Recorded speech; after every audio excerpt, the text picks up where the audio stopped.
Good morning, good evening, good afternoon, wherever you are, wherever you happen to be. Welcome to a scene for the Changeling venue in Dublin.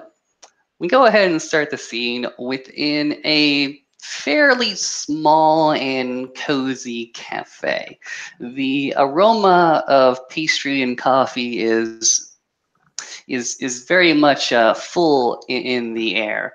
As we go ahead and focus the scene on one Sir Christian Fiona, who is just sort of chillaxing. He maybe have like a pastry and a bit of a drink that's steaming up just a small little bit, pretty much minding his own business.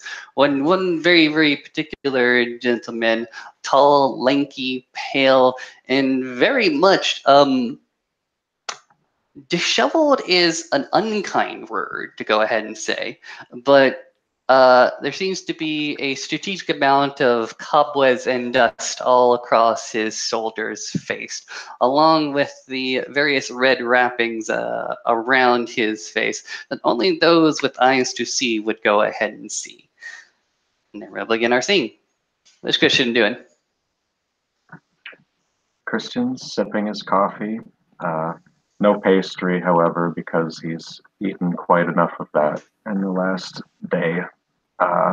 The sight or smell of blueberries would make him a little ill at this point, but he's enjoying a nice coffee, sitting quietly, drawing as little attention as possible, although he sticks out like a sore thumb with his glorious golden ringlets hanging now to his waist as he's been aged rapidly.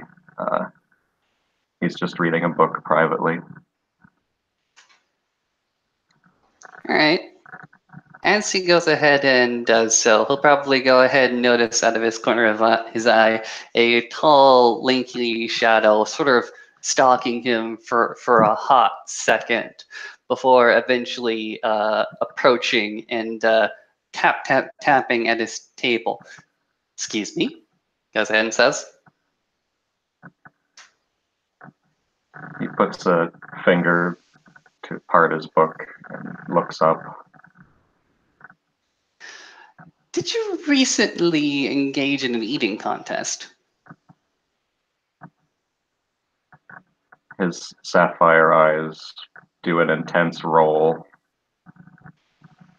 as he sighs. Regrettably, I did compete in such a contest, such an indignified end to, I think, our very public squabble. He goes ahead and extends his hand, and his various elongated digits will attempt to go ahead and wrap in yours if you go ahead and offer it as well. If you don't, he's not going to go ahead and push it, but he goes ahead and says, in either case, Mr. Mathel, I'm actually quite interested in what that all was about. He goes ahead and sits his ass on a chair or a stool next to you, accentuating his rather lengthy and tall presence.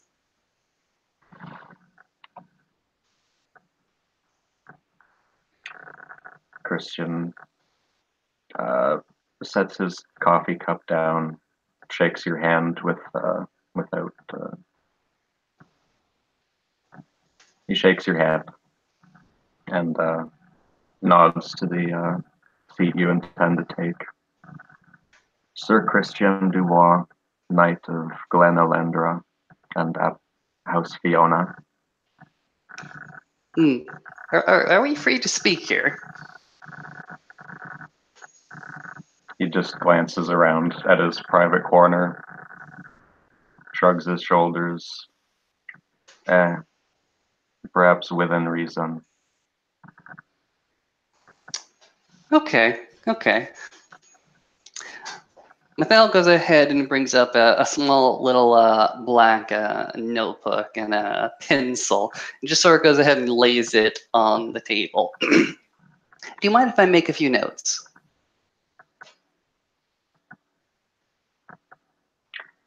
There's one golden eyebrow arches at your curiosity.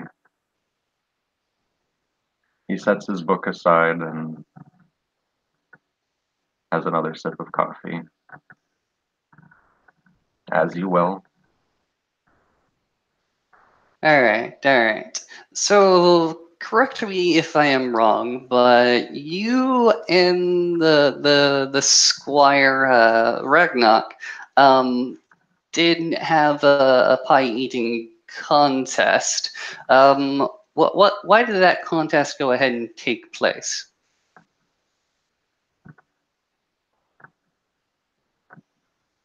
He thinks for a moment. Because the Squire, I believe, he thinks for a moment. You are aware I have been commanded, no less, by the Duchess to drop this matter. It goes ahead. And not to. Sorry, go ahead. Not to instigate it further, you understand. He goes ahead and nods. But it is my belief that this eating contest occurred because the Squire valued victory more than integrity. Words were exchanged that were sufficient, at least in my mind, to justify a duel with blades, not pies.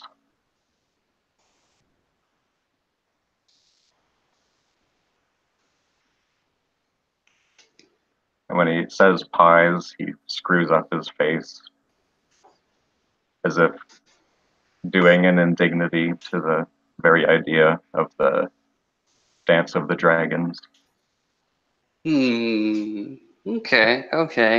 You say that words were exchanged that you would believe would escalate the situation for a need to a duel. What kinds of words? Tilts his head left and then right in thought. I believe the words that I used were, and he counts on his fingers, coward, fool, and a disgrace to nobility.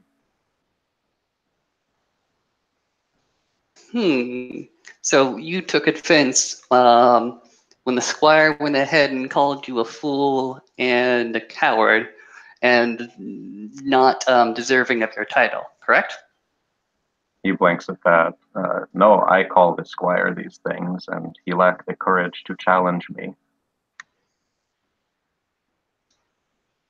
Takes him for a hot second as he goes ahead and scratches out a few things on his notebook. You go ahead and see that he changes the name from your own to his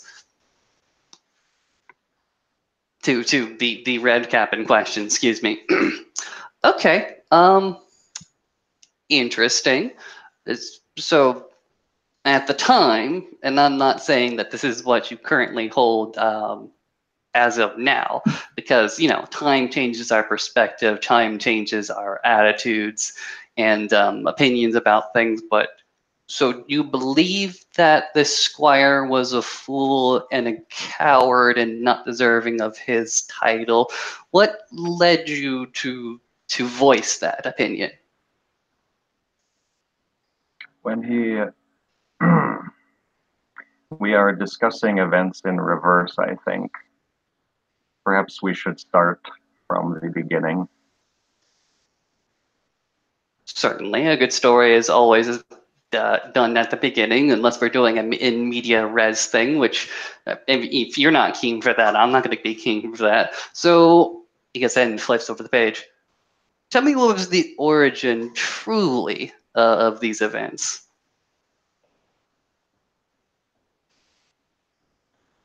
He's thoughtful on that for a second.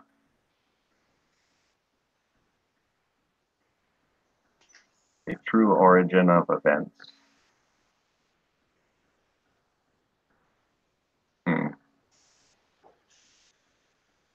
It is no secret that the Baron Voidfrost and myself have had an enmity since our meeting in the Grand Melee.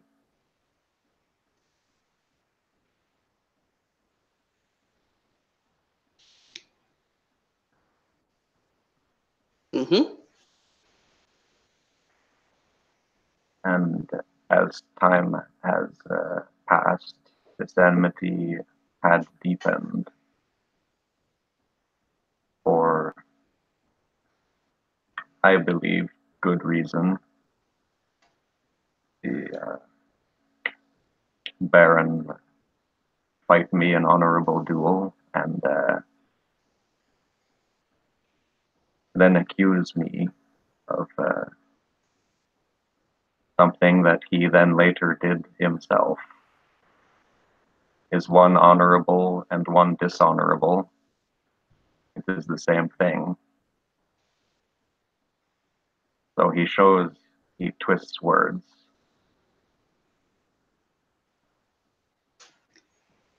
Okay, you call her a twister of words, and doing things he has previously condemned himself. Is that right?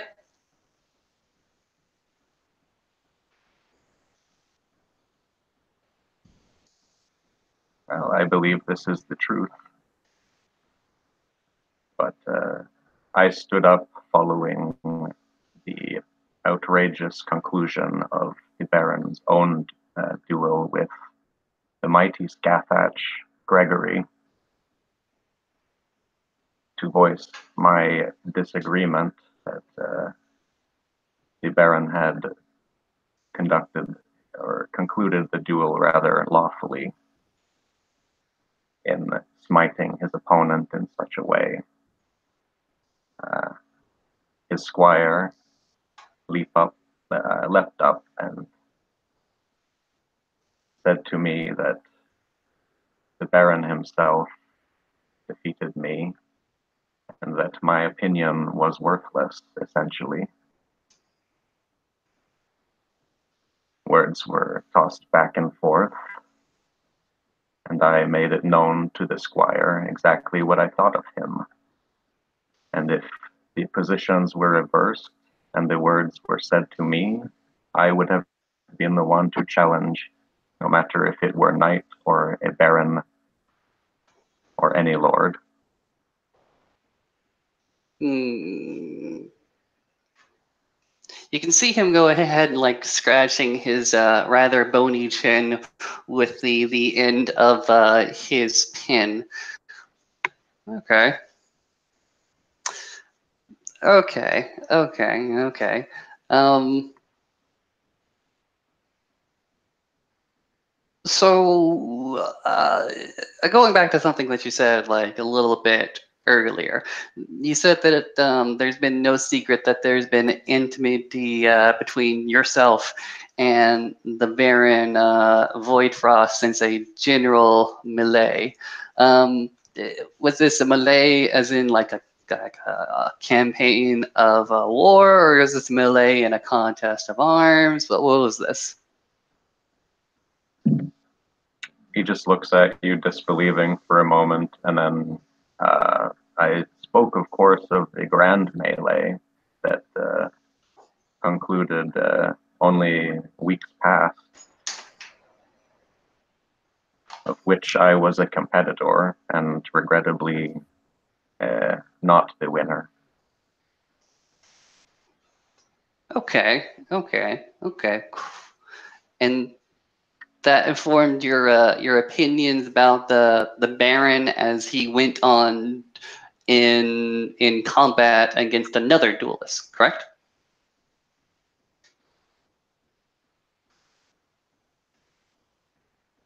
He had, in our fight, already shown himself to be one who would rather fight with words and the dictates of sovereign than face an opponent in a true martial contest. This did not win me any respect of him, Okay. So I think I'm getting a clearer picture. Your enmity towards the Baron arises doing his drawing power from what we all go ahead and draw from the small trinkets and cantrips that we use in in contest with yourself, right? He seems to be like stretching his logic as far as possible. You can go ahead and see the gears turning incredibly slowly. He sighs.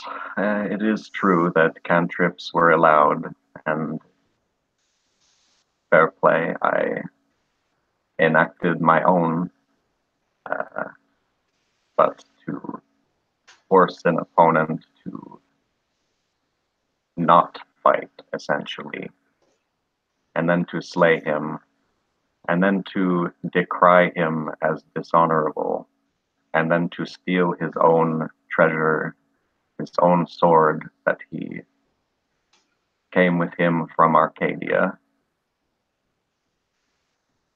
No, I do not respect the Baron.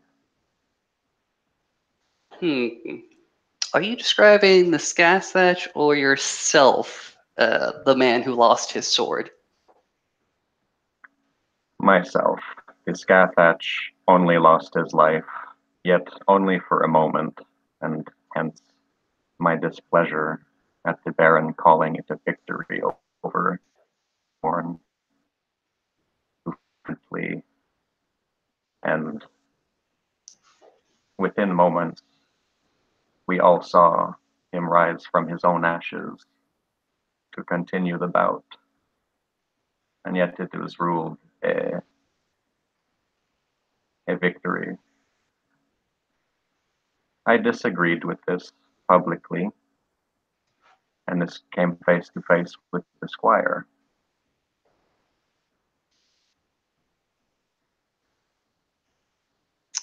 Okay. And who judged or deemed this duel, this contest between Skathach and the Baron towards the Baron? Was there a judge or a mediator?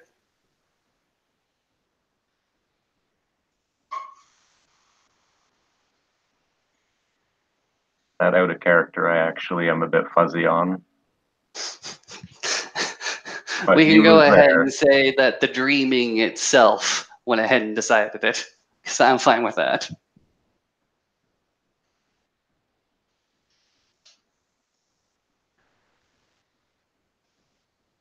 He just Dream logic. shrugs. He just shrugs. It was decided, and that is enough. Okay. You can see him go ahead and scribble on a little bit more in his notes. Okay. Whew. So who is this Skathach? I'd like it to reach him, get his version of accounts. Do you know him by name or by association? I would be honored to be associated with such a skilled warrior, but no, regrettably, I do not know this unicorn. I know that he has forsworn his nobility by choice, uh, and that his name is Gregory. Okay. Forstorn of nobility by name of Gregory. Okay, cool. Um, let me confess, I was there at least for the contest of pie eatings. I did go ahead and hear the Duchess's proclamation that this matter was indeed settled. Um, because it is the Duchess and her authority is far above us and reigning and currently controlling right now. Is this done? Is it done, or is it just one chapter in a book? for a moment, and there's a weary smile.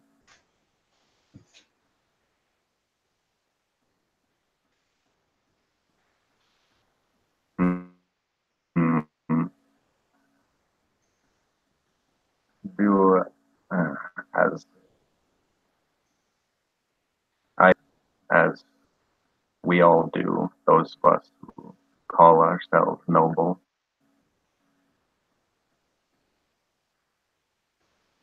have any love for these members of House Barrich? Well, such was not commanded of me, but I will not press the issue.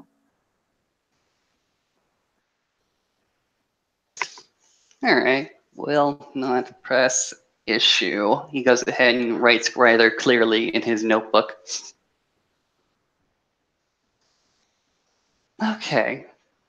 Is there anything that you want to go ahead and say just simply for posterity purposes, or any count of the record you don't want me to include in my notes?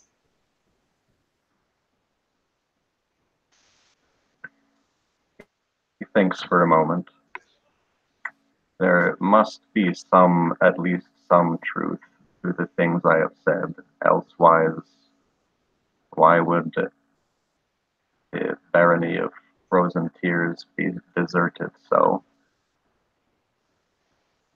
And then he shrugs.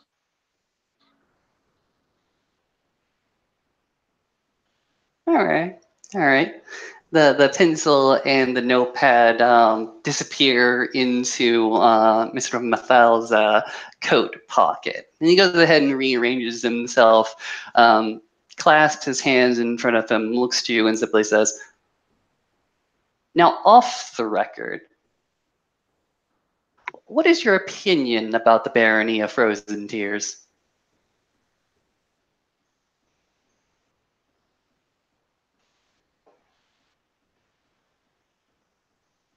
He just shakes his head. I pity those who remain. That is my opinion. What about their situation is to be pitied?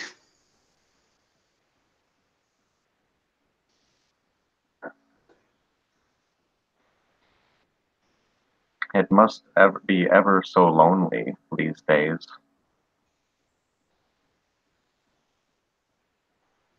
So many have left. Some quite preferred their own solitude and their own company. Well,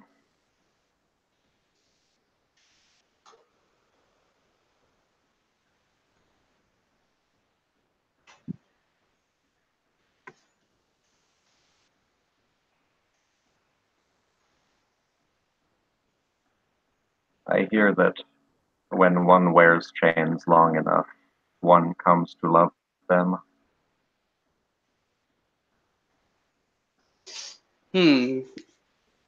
Interesting. Interesting.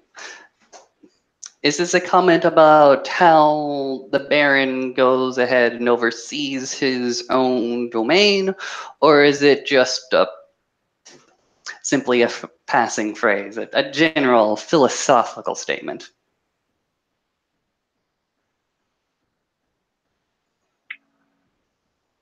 He just shrugs, reaches for his coffee cup. Read whatever you like into that statement. All right. Very well. Very well. Well, I do thank you for answering my questions to the best of your ability, and I thank you for giving unto me at least a little bit of your. He goes ahead and looks at the book. Goes ahead and looks at your coffee. Much busy and full day. He smirks at you.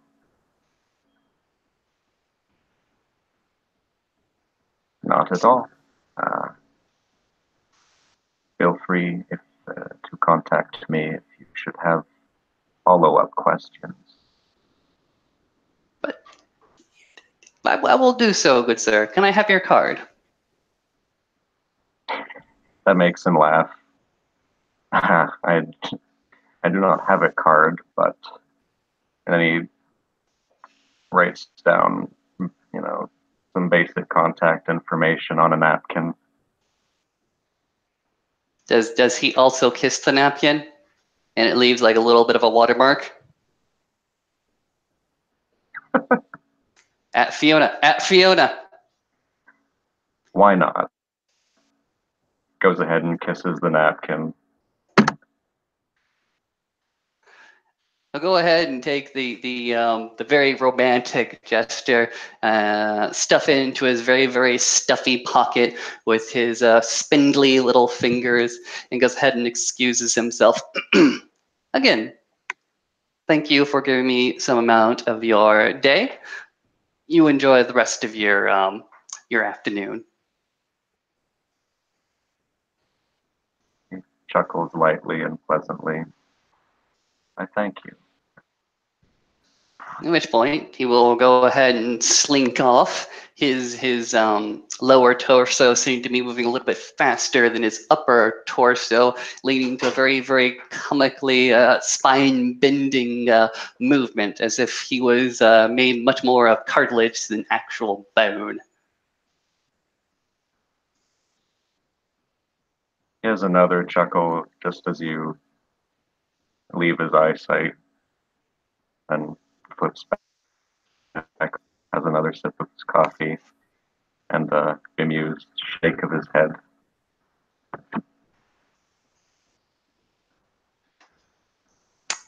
And with that, I believe we'll go ahead and end our scene. Thank you very much for having me here this afternoon.